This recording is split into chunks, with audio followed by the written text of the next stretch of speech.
Yo les gens, c'est Jojo le cinéaste et j'espère que vous allez tous très bien. Et aujourd'hui, c'est une vidéo spéciale Halloween. Depuis plusieurs années, je rêvais de faire quelque chose comme ça et aujourd'hui, c'est chose faite. On va parler d'un réalisateur tellement sous-coté alors qu'il a réalisé des dingueries. Connaissiez-vous le nom de Friedrich Murnau? Murnau est né le 28 décembre 1888. Et oui, c'était il y a très longtemps. Il a fait des films comme Nosferatu le vampire, Le dernier des hommes, et le dernier de cette liste qu'on va parler, c'est Tabou. C'est le dernier film qu'il a réalisé de toute sa carrière. Déjà, le film de Friedrich Murnau, Tabou, s'inscrit dans la lignée des films maudits. Déjà, pour mieux comprendre l'histoire du film de Tabou et tout ce qu'il y a autour, on va le diviser en 4 chapitres.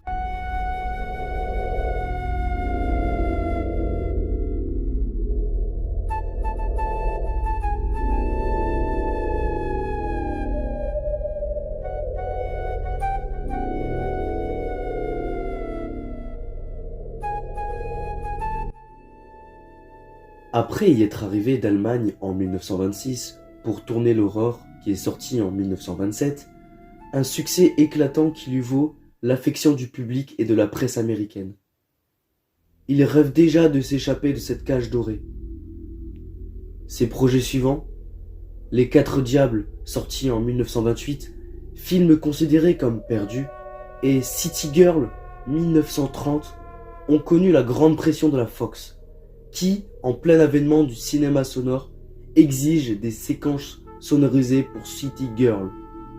Contre l'avis du réalisateur, le film sonorisé sort en salle et connaît alors un échec retentissant.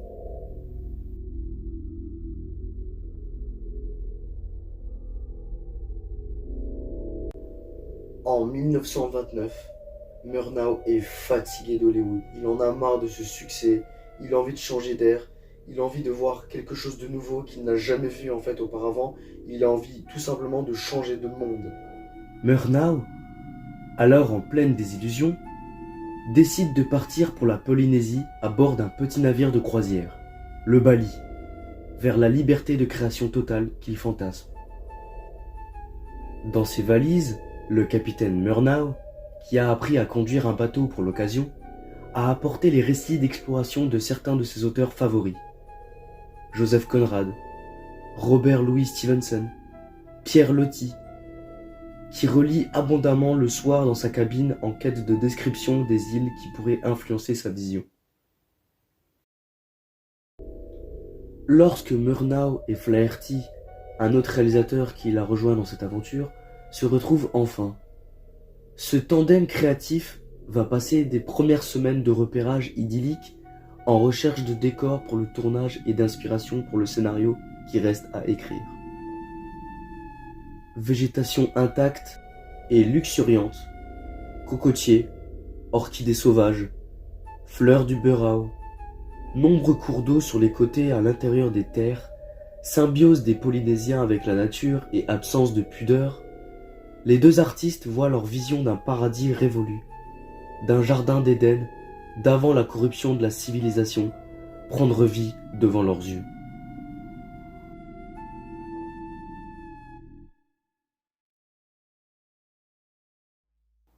Néanmoins, si Murnau et Flaherty avaient prévu de tourner l'essentiel du film à Tahiti, il leur faut se rendre à l'évidence.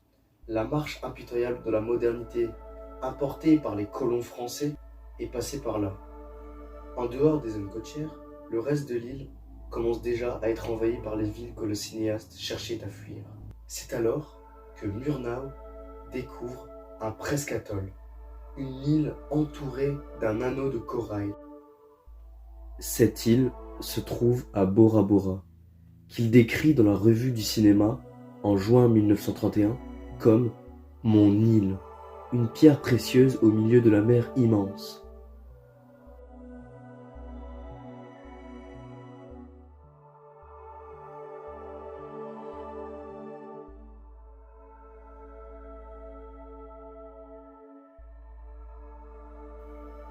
C'est ainsi, dans ces paysages édéniques, que l'histoire d'amour interdite, simple et archaïque, imaginée par Murnau et Flaherty, doit prendre vie. Le personnage féminin, Riri, déclaré vierge sacrée, dont l'amant, simplement appelé le garçon, va orchestrer la fuite, incarne ce tabou et va provoquer le courroux de ses ancêtres. Fidèle à sa vision documentaire et ethnographique, Flaherty apporte une dimension sociale au récit, en dénonçant la corruption de la civilisation occidentale par le biais des concepts d'argent. Très tôt, les réalisateurs ont décidé d'accorder tous les rôles des Polynésiens à des autochtones, sans aucune expérience devant la caméra. Pour le personnage de la jeune fille, Murnau a un coup de cœur pour Anne Chevalier, Bora-Borienne, descendante de colons français. Pour l'interprète masculin, c'est plus compliqué.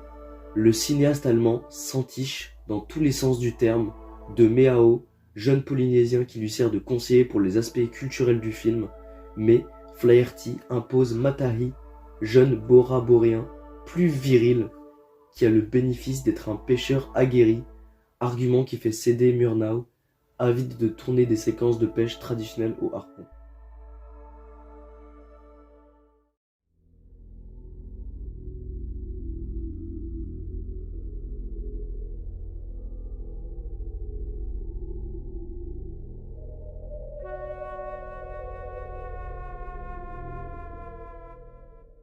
Le cinéaste allemand, passionné par les sciences occultes, a déjà bravé de nombreux interdits arrivés en Polynésie, qu'il s'agisse de sa visite au mont Tutopu, mais les conséquences ne se tardent pas à se faire sentir avant même le début du tournage. Le crash boursier de 1929 conduit Color Art, la société indépendante à produire le film, à faire faillite. La production a fait faillite. Après cette nouvelle, Murnau était à moitié content car il pouvait enfin s'autoproduire lui-même avec ses propres économies grâce au succès d'Hollywood. Seul aux commandes, Murnau décide d'installer ses caméras sur le Lilo Mont Tutapu.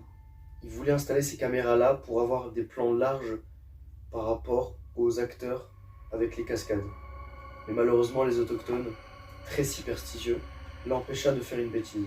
Et ce n'est que le début d'une longue série de malchances et de malédictions qui plana sur cette île. Quelques jours après les premières prises, Murnau était sur le plateau avec ses acteurs quand soudain une énorme vague de 20 mètres à 30 mètres emporte une grosse caméra et détruisa plein de matériel. Mais ce n'est pas tout, il y a aussi le cuisinier du tournage, celui qui prépara à manger, qui mourra sur le coup, emporté par les vagues. Malheureusement, c'est pas ça qui allait arrêter Murnau. Clairement, c'est pas ça du tout. Une semaine plus tard, il décide de tourner une scène de nuit. Et pour faire une scène de nuit, il faut de la lumière, il faut de la chaleur, il faut de l'éclairage. Et à cette époque, il n'y avait pas des tout gros éclairages que tu pouvais tourner dehors. Il fallait de la lumière naturelle. Quoi de mieux que la lumière naturelle que tout simplement du feu. Le cinéaste germanique souhaite une double rangée de torches de magnésium pour pouvoir retranscrire sa vision expressionniste à l'écran. Tout simplement à cause de son erreur, un des assistants de caméra, un caméraman quoi, se fait brûler au 3e degré. Il est mort.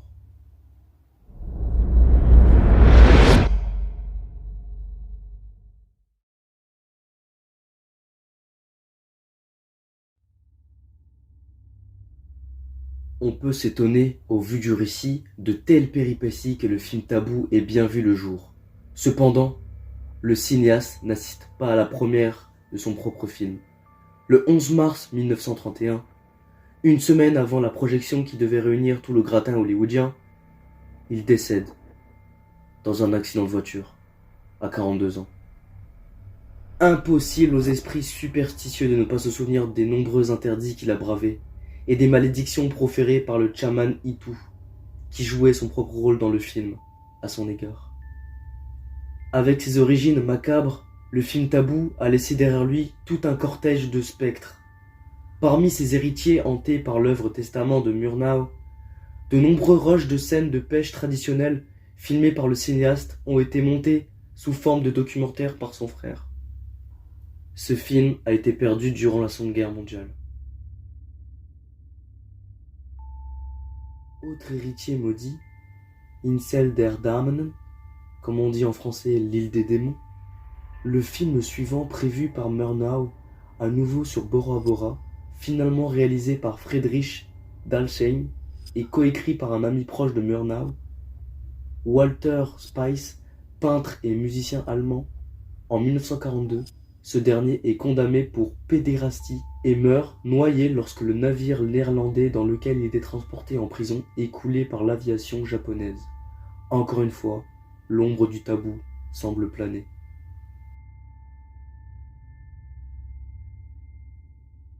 C'était l'histoire maudite de Tabou, sortie en 1931. D'ailleurs, en 2012, il y a un réalisateur portugais, je ne sais plus le nom, qui a ressorti le film au cinéma. Du coup, vous pouvez le voir en très bonne qualité, ce film. Je vous conseille de le regarder d'un œil curieux.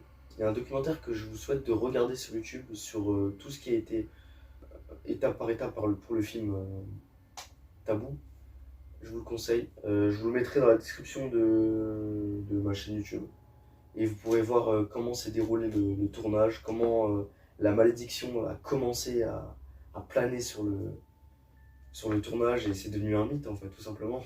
Donc je vous souhaite un joyeux Halloween à vous et j'espère que vous avez apprécié ma vidéo. Donc voilà, n'oubliez pas de mettre un commentaire, un like et de partager la vidéo, ça me ferait très plaisir.